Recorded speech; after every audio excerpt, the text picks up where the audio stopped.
Miru Kusuri might be the most eroge-ass eroge for me. Like, if there was a default eroge, an eroge.exe if you will, the platonic ideal of an eroge, it's Yume Miru Kusuri. It's beautiful to look at, sensational to hear, but sometimes you want it to shut up. It isn't embarrassing until it becomes embarrassing in the most regretful manners possible. Sometimes it's good. Sometimes it's so good that it reminds you why this genre is so effective. Sometimes it's bad. Sometimes it's so bad that it reminds you why this genre is divisive. Yume Miru Kusuri gives you everything, whether you like it or not. YMK's biggest attribute is the presentation. Jesus Christ almighty, do I love the way this game looks and sounds. Outside of this one model that looks like Ayaka's eyes are going in separate directions, and Mizuki's model that looks like her breasts are no longer on speaking terms with each other to the point where you could drive a truck through them. You've been hit by, you've been struck by, struck. The character designs, art style, menu presentation, and bells and whistles are just sensational. The game is so buttery smooth and easy on the eyes. Paired with this is a close to all-timer soundtrack. The songs in YMK are not just good, they are load-bearing. They take the material and bump it up a whole letter grade with their inclusion. There are a couple of songs that kind of crash into the scene a little harder than they should, but in general, the music in this game is fucking fantastic. I'm not joking, the two versions of the default theme are stone cold 10 out of 10 pieces of art. Listen to this shit.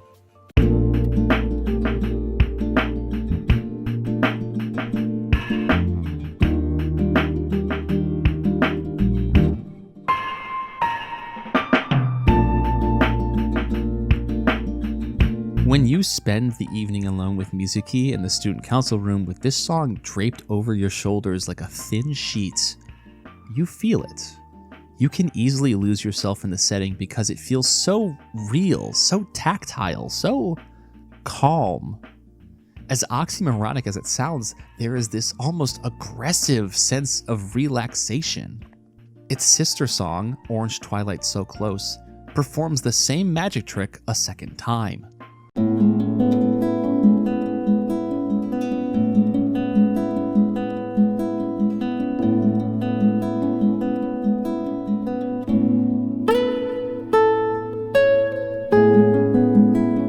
It's impossible to hear this melody and not feel the tension in your shoulders ease up. This is what you play visual novels for. The writing is brought into a new world by being paired with extremely good voice acting, beautiful artwork, and a song that takes you out of your seat and transplants you into the world of the game.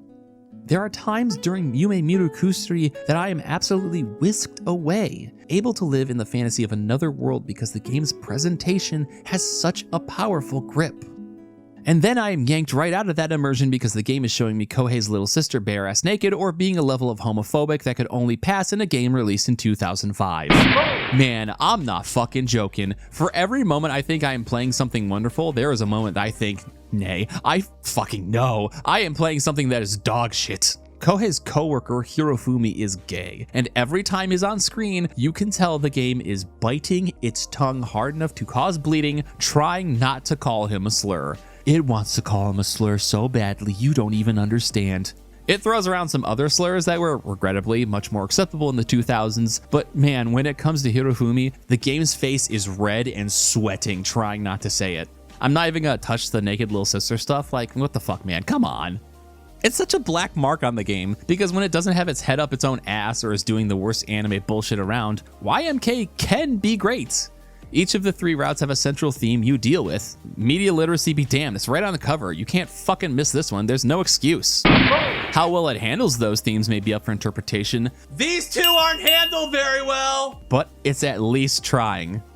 And that's probably how I would describe Yume Miru Kusuri. It's trying. Of the three routes, both Ayaka's and Nekoko's route feel like they are on the cusp of maybe having something salient worth saying regarding their topics. But when the story has to climax and the shoes have to start dropping, it can't really muster any sort of message bigger than drugs are bad, okay, and bullying is bad, okay. Jesus Christ, how old is that reference? Both of these routes feel very flat because they don't weave very well. Sometimes they are interesting, but then an H scene happens because this is an eroge and it's been 15 minutes, and it just reads as, oh shit man, we gotta write this in here somehow. And I don't mean to sound like some Gen Z unnecessary sex scene complainer, but the game will go from plot or character moment to Nekoko's butthole without much of a care to relate the two. They don't have the grace or direction or competence to warp an entire story without going into cuckoo crazy territory. And by going into cuckoo crazy territory, I don't feel like anything of worth was really said, despite how close it feels like they might have been.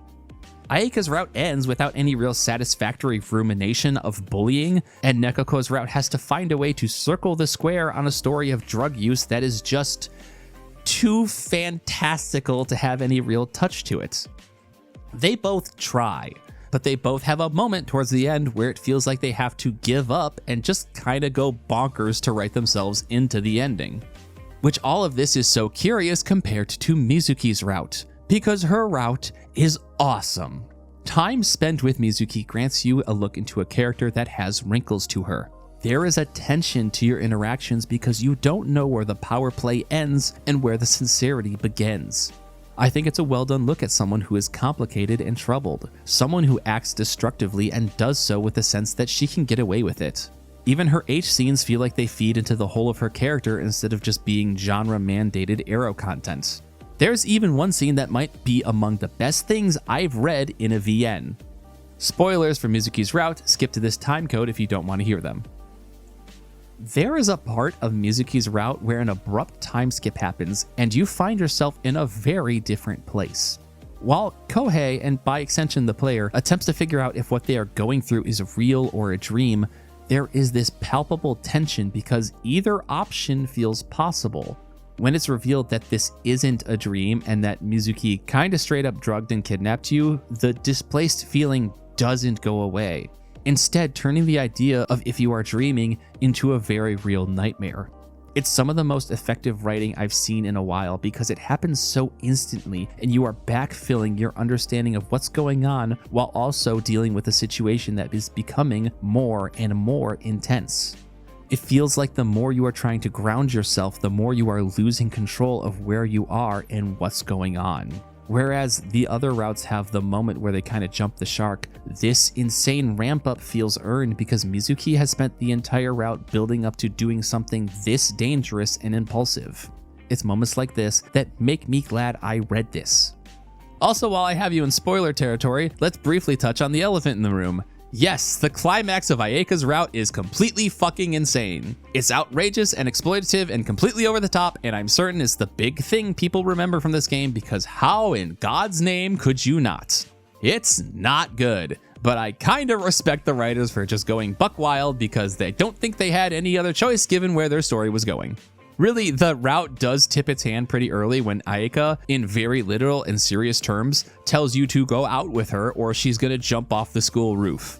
And much like how the game doesn't really have anything to say on bullying, the game doesn't really have anything to say about just how emotionally abusive Ayaka can be at times. So, like, you get some hints this is heading to a trashy slopfest of a route. To wrap up what I said in the beginning, Yume Miru Kusuri feels like a litmus test. It asks if you can handle some of the dumbest fuck shit you've ever seen to experience a showcase on what the genre is capable on delivering. Maybe I don't have enough of the genre under my belt to fully claim that, but that's how my takeaway feels. I'm glad I played it because the times where it sings are stronger to me than the times it falls screaming from the sky. But at least it's sometimes funny to watch it tumble.